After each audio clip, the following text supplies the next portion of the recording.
அமித்ஷா அவர்கள் ஒரு ட்வீட் போடுறாரு.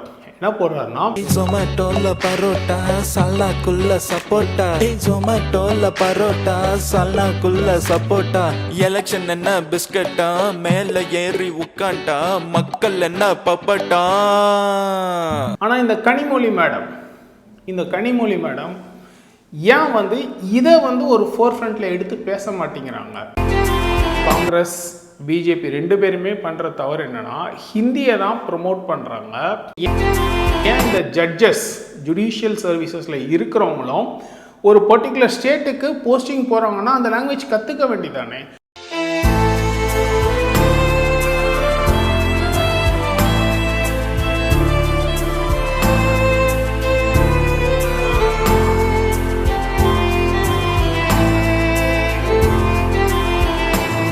Hi hello. எனக்கு இந்த லாஸ்ட் 2-3 டேஸாக ஒரு இன்சிடென்ட் மைண்டில் அப்படியே வந்து ஃப்ளாஷ்பேக் வந்துகிட்டே போயிட்டே இருக்குது. என்ன அப்படின்னீங்கன்னா, 2006 நான் ஃபஸ்ட்டு ஜாப் கல்கட்டாவில் ஜாயின் பண்ண அந்த இயர். ஜஸ்ட்டு கல்கட்டாவில் ஜாயின் பண்ணி ஒரு 1 month கேப் இருக்கும். அப்போ வந்து எனக்கு ஒரு பார்சல் வந்து ஸ்பீட் போஸ்ட்டில் வந்தது.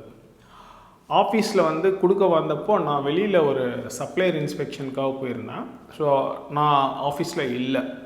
ஸோ போஸ்ட்மேன் வந்து அங்கே ஆஃபீஸில் ஹேஸ்டிங்ஸ், கல்கட்டாவில் ஹேஸ்டிங்ஸு, அங்கே என்ன சொல்லிட்டு போகிறாருன்னா, இந்த மாதிரி முருகராஜா அவருக்கு ஒரு பார்சல் வந்திருக்கு, போஸ்ட் ஆஃபீஸ் வந்து கலெக்ட் பண்ணிக்க சொல்லுங்கள் அப்படின்னு சொல்லிட்டு போயிட்டார். அப்புறம் நான் ஒரு இன்ஸ்பெக்ஷன் முடிச்சுட்டு ஆஃப்டர்நூன் வந்த பிறகு சொன்னாங்க, சார் உங்களுக்கு ஒரு பார்சல் இருக்குது, நீங்கள் போஸ்ட் ஆஃபீஸில் போய் கலெக்ட் பண்ணிக்கோங்க, ஸ்பீட் போஸ்ட் ஏதோ வந்திருக்கு அப்படின்னு சொன்னாங்க. ரெஜிஸ்டர்டு வேறு. அப்புறம் நான் திருப்பி போஸ்ட் ஆஃபீஸ் போனேன், ஹேஸ்டிங்ஸ் போஸ்ட் ஆஃபீஸ். எனக்கு வந்து அப்போது ஹிந்தியும் அவ்வளோ தெரியாது, பங்களாவும் அவ்வளோ தெரியாது. English I can manage, English என்னால் நல்லா இது பண்ண முடியும். ஸோ அங்கே போனால் கவுண்டரில் ஹிந்தி என்னால் கேட்க முடியலை, ஹிந்தி தெரியலை. சும்மா ஜஸ்ட்டு 2-3 வார்த்தை தான், அதுக்கு மேலே பேச முடியல. யார்கிட்ட கேட்குறதுன்னு தெரில. யார்கிட்ட இந்த speed post parcel registered post இருக்குதுன்னு கேட்கணும், அது என்னால் முடியலை. அப்புறம் நான் இங்கிலீஷில் கேட்டுக்கிட்டே இருந்தேன். So ma'am, actually one parcel has come for me, I am working in Hastings Kolkata அப்படின்னு நிறைய இங்கிலீஷில் எக்ஸ்பிளைன் பண்ணுறேன். அந்த ஒரு லேடி இருந்துட்டு அவங்களுக்கு இங்கிலீஷே புரியலை. அவங்க வந்து எதுவுமே ரிப்ளை பண்ணல. உதர்ஜாவுன்னு இன்னொரு டேபிளில் காட்டினாங்க. அப்புறம் அங்கே போனேன், அவங்களுக்கும் இங்கிலீஷ் புரியலை. அப்புறம் நான் கடுப்பாயிட்டேன், என்ன இங்கிலீஷ் கூட புரியலை, நீ என்ன போஸ்ட் ஆஃபீஸில் வேலை பார்க்குறீங்க, ஒரு பேசிக் இங்கிலீஷ் தெரியாதா அப்படின்னு நான் கற்றுனேன். நான் உண்மையிலே கற்றுனேன், அப்படி தான் கற்றுனேன். அப்போ அவங்க சொன்னாங்க, you are in India, you are not in England. இந்தியாவில் இருந்தால் இந்தியன் லாங்குவேஜ் பேசு, பங்களா பேசு, இல்லாட்டி ஹிந்தி பேசு, நீ என்ன இங்கே பிரிட்டிஷ்லேயா இருக்க, இங்கிலாண்ட்லேயா இருக்க, இதே வார்த்தை அப்படியே சொன்னாங்க. அவங்க பேசுகிற அந்த ஹிந்தி எனக்கு புரியுது, அதாவது ஹிந்தியில் சொல்கிறாங்க, அது எனக்கு புரியுது. நான் கடுப்பாயிட்டேன், எனக்கு கேட்கவே முடியலை. அதுக்கப்புறம் கொஞ்ச நேரத்தில் இன்னொருத்தர் சீஃப் யாரோ ஒரு பெரியவர், அந்த போஸ்ட் ஆஃபீஸில் ஹெட்டாக இருக்கிற ஒரு ஆள் வந்தார். அவருக்கு கொஞ்சம் இங்கிலீஷ் புரிஞ்சதோ. அப்புறம் அவர் என்ன பண்ணார், கேட்டார். அப்புறம் நான் பார்சல் ரிசீவ் பண்ணிட்டு வந்துட்டேன். ஸோ எனக்கு கொஞ்சம் அப்போது வந்து ஒரு மாதிரி டிஸ்டர்பாக இருந்தது. என்னடா ஹிந்தி தெரியலையா அப்படின்ற மாதிரி டிஸ்டர்ப் ஆகுது. பங்களாவும் தெரியாது, அப்போ தான் போஸ்டிங். இப்போ என்னன்னா பிரச்சனை அதுதான். இப்போ இந்த 2 நாளாக இந்த ஜொமேட்டோ பிரச்சனை போயிட்டுருக்கு இல்லையா, அதாவது ஹிந்தி நேஷனல் லாங்குவேஜ் அப்படின்னு அந்த ஜொமேட்டோ ரெப்ரசன்டேட்டிவ் கஸ்டமர் கேரில் பேசினவங்க சொல்லியிருக்காங்க இல்லையா, அது வந்து ரொம்ப ஒரு தவறான விஷயம். இன்னொரு விஷயம் என்னென்னா, அன்றைக்கி எனக்கு கல்கட்டாவில் நடந்த அதே இன்சிடெண்ட்டை தான் நான் இப்போவும் சொல்கிறேன். இந்த ரீஜனுக்கு நீங்கள் போஸ்டிங் வேலைக்கு வர்றீங்க, இல்லை இந்த ரீஜனில் உள்ள மக்களோட பேச போகிறீங்கன்னா இந்த ரீஜனல் லாங்குவேஜ் தெரிஞ்ச ஒரு ஆளை கொண்டு வரணும், இல்லாட்டி இந்த ரீஜனல் லாங்குவேஜில் கற்றுக்கிட்டு ட்ரைனிங் எடுத்துகிட்டா வரணும். அதுதான் வந்து ஒரு நாம் இல்லையா. அது கவர்மெண்ட் செக்டாராக இருந்தாலும் சரி, ப்ரைவேட் செக்டாராக இருந்தாலும் சரி, அது especially when it comes to customer care டெஃபினட்டாக அந்த ரீஜனல் லாங்குவேஜ் தெரிஞ்ச ஒரு ஆள் வந்து இருந்திருக்கணும் இல்லைங்களா.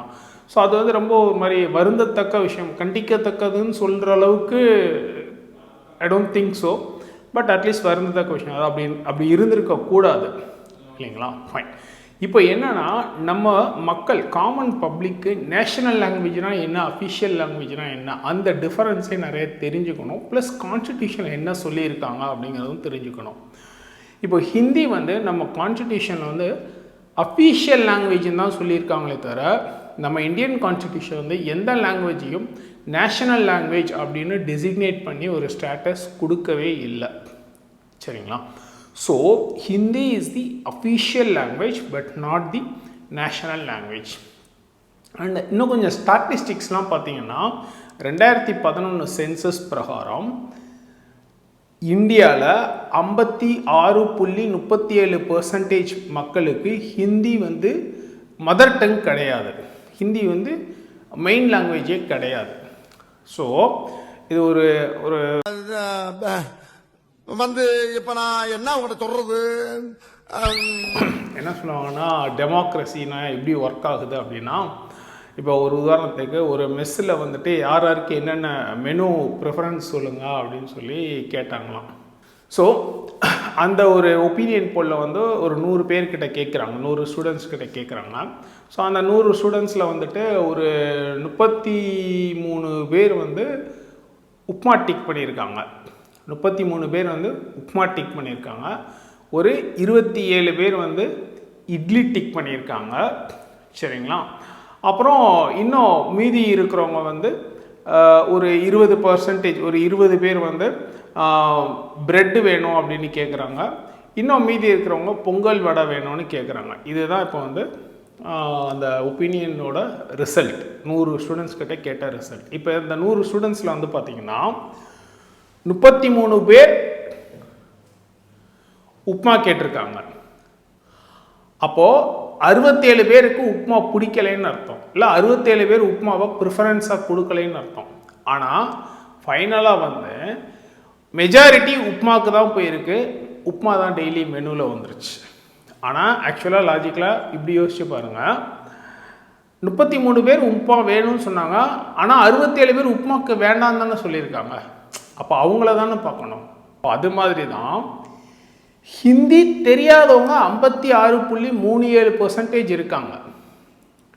ஹிந்தி தெரியாதவங்க இந்த சென்ஸ் ஹிந்தியை மதர் டங்காக, ஹிந்தி மெயின் லாங்குவேஜாக இல்லாதவங்க இருக்கிறாங்க இந்தியாவிலேயே, இல்லையா? அப்படி இருக்கும்போது கவர்மெண்ட், அது ஈவன் காங்கிரஸ் பிஜேபி 2 பேருமே பண்ணுற தவறு என்னென்னா, ஹிந்தியை தான் ப்ரொமோட் பண்ணுறாங்க. ஹிந்தியை தான் வந்து மெயின் அஃபிஷியல் லாங்குவேஜாக கொண்டு வர்றதுக்கான ஒரு வேலைகள் பண்ணிகிட்டு இருக்காங்க. இப்போது செப்டம்பர் 14 வந்து ஹிந்தி திவாஸ் டே அப்படின்னு சொல்லுவாங்க. அதாவது கான்ஸ்டிடியூண்ட் அசம்பிளியில் 1949 ஹிந்தி அஸ் அஃபிஷியல் லாங்குவேஜ் அந்த ஆர்டிகிள் 343 அந்த ப்ரொவிஷனுக்கான இது கொண்டு வர்றாங்க. ஸோ அதனோட ஒரு ரிமெம்பரன்ஸாக செப்டம்பர் 14 வந்து ஹிந்தி திவாஸ் டேவை இது பண்ணுறோம், ரெக்கக்னைஸ் பண்ணியிருக்கோம். 2019 அமித்ஷா அவர்கள் ஒரு ட்வீட் போடுறாரு. என்ன போடுறாருன்னா, ஹிந்தி அஃபிஷியல் லாங்குவேஜ் மாதிரி கொண்டு வரணும், ஹிந்தி தான் இந்தியாவோட ஐடென்டிட்டி, ஹிந்தி தான் நம்மளோட காம்போசிட் கல்ச்சரை வந்து இது பண்ணணும்னு போடுறாரு. அது வந்து ரொம்ப ஒரு மாதிரி கண்டிக்கத்தக்க ஒரு விஷயம். ஏன்னா அமித்ஷா வந்து ஹோம் மினிஸ்டராக இருக்கார், ரைட்? அவர் வந்து இந்தியாவோட டைவர்சிட்டி தான் ஒரு பெரிய ப்ளஸ் பாயிண்ட்டே இந்தியாவில். என்னென்னா ஒரு பெரிய பிரமிக்கத்தக்க விஷயமே என்னென்னா இந்த டைவர்சிட்டி, இந்த ப்ளூரலிசம் தான், இல்லையா? ஆனால் அதையே அவர் வந்து ஸ்பாயில் பண்ணுற மாதிரி ஹிந்தியை வந்து ப்ரொமோட் பண்ணணும், ஹிந்தி தான் மெயின் லாங்குவேஜாக இருக்கணும், ஹிந்தி தான் இந்தியாவை ரெப்ரசன்ட் பண்ணணும்னு ஒரு ட்வீட் போடுறது வந்து ரொம்ப ரொம்ப கண்டிக்கத்தக்க விஷயம். அண்டு ஒரு அரசாங்கத்தில் ஒரு என்ன சொல்ல 10 வருஷமாக 2014 இப்போ அவங்க தான் ரூல் பண்ணிக்கிட்டு இருக்காங்க.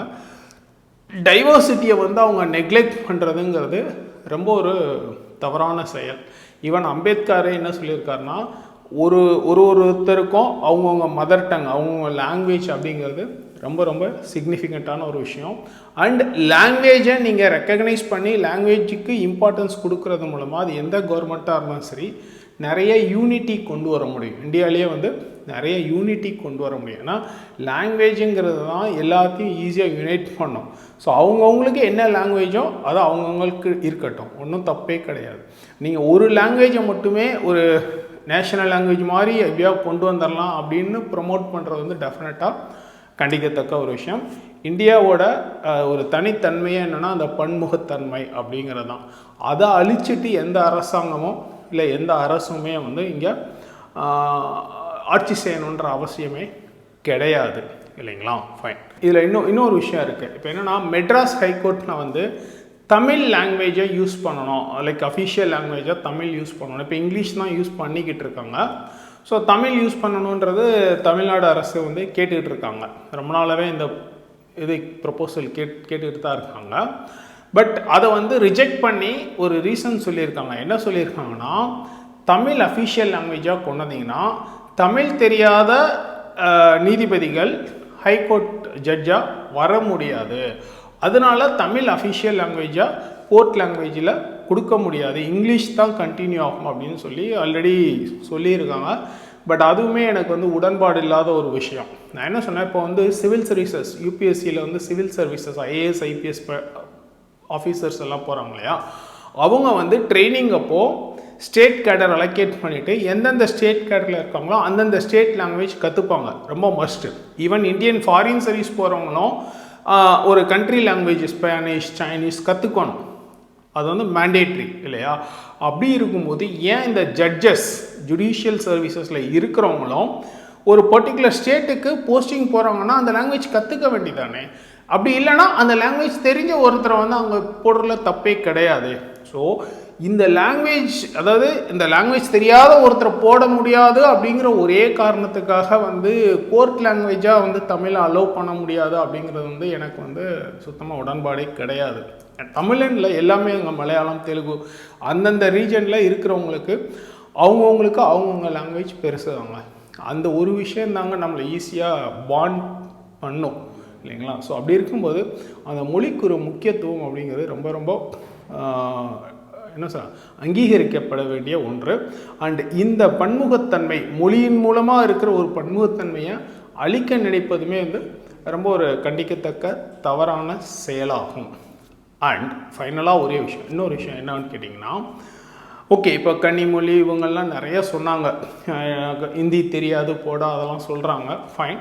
இப்போ என்னென்னா இன்னொரு பார்வை இருக்குது, இதுக்கு இன்னொரு டோட்டலாக வேறு ஒரு டைமென்ஷனும் இருக்குது. என்னென்னா அந்த ஜொமேட்டோவில் வேலை பார்த்த ஒரு கஸ்டமர் கேர் ரெப்ரசன்டேட்டிவ், அவர் பாவம் தெரில அது என்ன சொல்ல, அவர் என்ன எஜுகேஷன் குவாலிஃபிகேஷன் தெரில, அவர் தான் வேலைக்கு சம்பளத்துக்கு வேலை பார்க்குற ஒரு ஆள், மேபி விவரம் தெரியாமல் கூட பேசியிருக்கலாம்.